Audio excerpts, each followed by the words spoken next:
गरुडगमन तव चरणकमलमिह मनसि लसतु मम नित्यम्।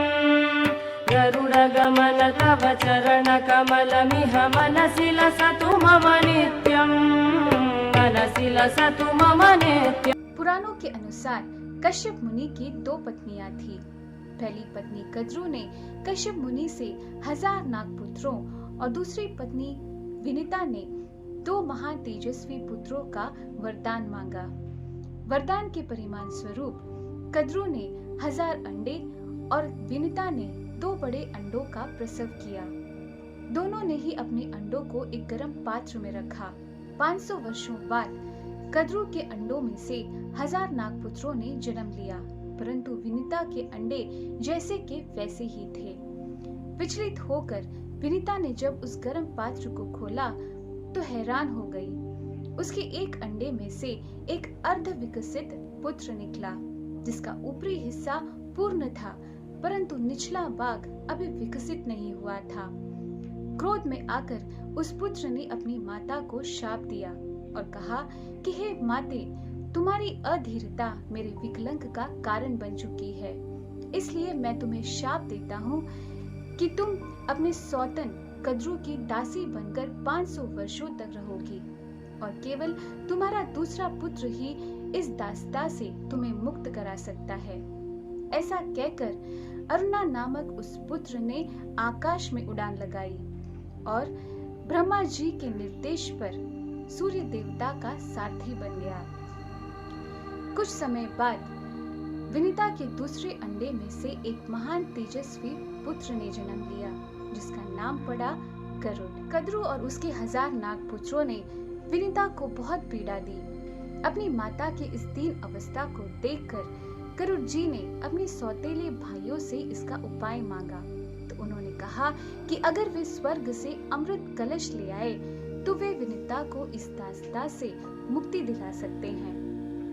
गरुड़ जी ने इस चुनौती को स्वीकार किया और वे अपने माता पिता और कई महात्माओं के आशीर्वाद के साथ इस कठिन कार्य को करने के लिए निकल पड़े। कश्यप मुनि ने उन्हें सचेत किया था कि देवता गण अमृत कलश की सुरक्षा 3 स्तरों में करते हैं।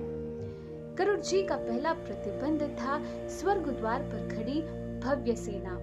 उनके पास 2 चुनाव था, या तो फिर उस सेना का अकेले ही सामना करना या फिर वहां से भाग निकलना। गरुड़ जी ने उस पूरी सेना का डटकर अकेले ही सामना किया। इस संदर्भ से हमें यह सीख मिलती है कि जीवन की समस्याओं से अगर हम भाग निकलेंगे तो वे समस्याएं दुगनी शक्ति से निरंतर जीवन भर हमारा पीछा करेंगे, और अगर हम उन समस्याओं का डटकर सामना करेंगे तो वे समस्याएं शक्तिहीन होकर हमारे जीवन से ही लुप्त हो जाएंगे। दूसरा प्रतिबंध था एक विशाल अग्नि दीवार।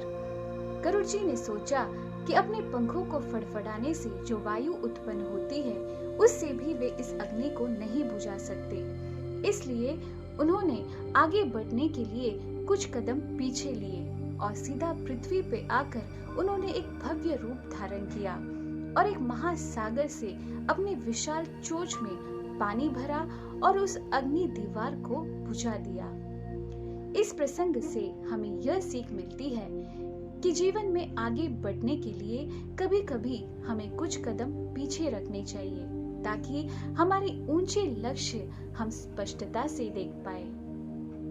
तीसरा प्रतिबंध था एक घूमता हुआ नुकीला चक्र जो उस अमृत कलश की रक्षा कर रहा था।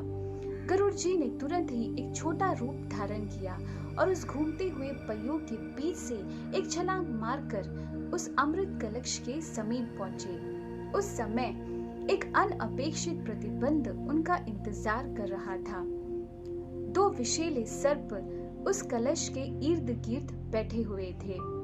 गरुड़ जी ने बड़ी ही तीव्रता के साथ अपने पंखों को फड़फड़ाया, जिनकी वायु की शक्ति से वे 2 सर्प उड़कर उस घूमते हुए पहियों के तेज धार से कट गए। इस संदर्भ से हमें यह सीख मिलती है कि कभी-कभी जीवन की समस्याओं से जूझने के लिए हमें कुछ दर्द को अपनाना पड़ता है, क्योंकि कष्ट के बिना हमें लाभ नहीं मिलता। इस तरह अगर कोई भी अनअपेक्षित समस्याओं को जूझने के लिए हमें बुद्धि तीव्रता या प्रेजेंस ऑफ माइंड की जरूरत पड़ती है। इस तरह से सफलता पूर्वक गरुड़ जी अमृत पात्र के साथ पृथ्वी की ओर बढ़ रहे थे कि अचानक इंद्रदेव ने वज्र से उन पर प्रहार किया। महात्मा गणों के आशीर्वाद की वजह से इस प्रहार का उन पर कोई प्रभाव नहीं पड़ रहा था। अंत में इंद्रदेव ने उनसे मित्रता की और निवेदन किया कि अमृत कलश नागों के हाथ न पड़े।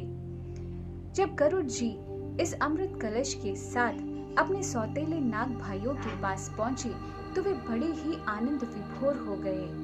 उन्होंने विनिता को अपने दासता से मुक्त कराने का ऐलान किया।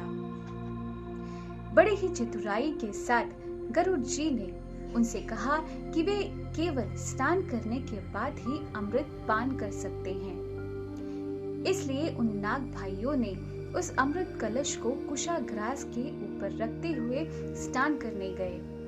इसे शुभ अवसर का लाभ लेते हुए इंद्रदेव तुरंत ही उस अमृत कलश को लेकर आकाश में उड़ चले। उस समय उस अमृत कलश से कुछ बूंदें कुशाघास में पड़ी।